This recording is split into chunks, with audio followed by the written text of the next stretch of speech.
I'm here at the L'Oreal Travel Retail booth with Niels, Juhl, who is the Managing Director for Europe, Middle East, Africa, and India, to talk about all the exciting developments across L'Oreal Travel Retail's extensive portfolio. L'Oreal Travel Retail has enjoyed incredible momentum this past year, but one category stood out, and that is Dermatological Beauty. So what do you think are the launches and brands that have driven this momentum?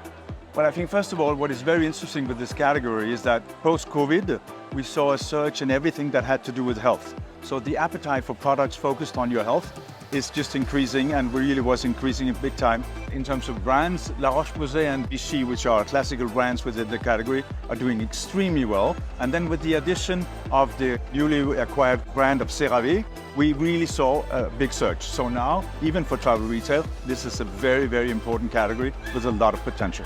In a recent speech, L'Oreal Group CEO Nicolas Hieronymus said that innovation and creative marketing strategies are the key to maintaining L'Oreal Group's market leadership. But how does that translate into travel retail?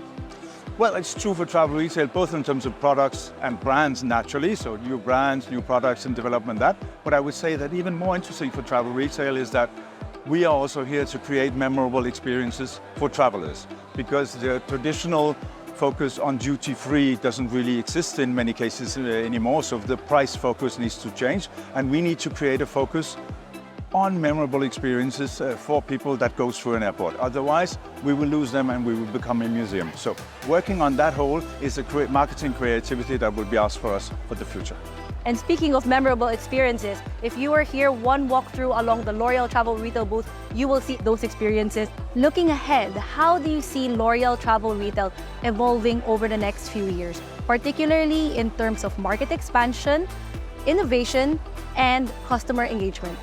Okay, so first of all, I think the future is bright. So we have very, very big hopes and expectations for the future. In terms of market expansion, there are the traditional mature markets in Europe and the Americas, where we still see a growth in traffic, so there's still very, very good possibilities here. But real expansion, then we see the opening up of some countries in the Middle East, for instance Saudi Arabia, where we see huge opportunities. And then there is obviously what everybody's talking about, the development in India, where the population is booming and where we see travel is increasing at exponential speed. Customer engagement, I mentioned earlier, there is really this creating the memorable experiences. But we can't do that alone. And here I think that the really big importance is that we leverage the whole ecosystem of the airport, the aircraft carrier, the airport, the retailers, the brands, and the media. All of that in order to create value for the consumer. And that's really where I see we have a big duty in the future to create this value together in order to increase conversion and increase the experience in the airport. Thank you for that, Neil. So the message is clear. Good partnerships are the key to a bright future, not just for L'Oreal Travel Retail, but for the entire industry. Oh, yes. Thank you so much for watching.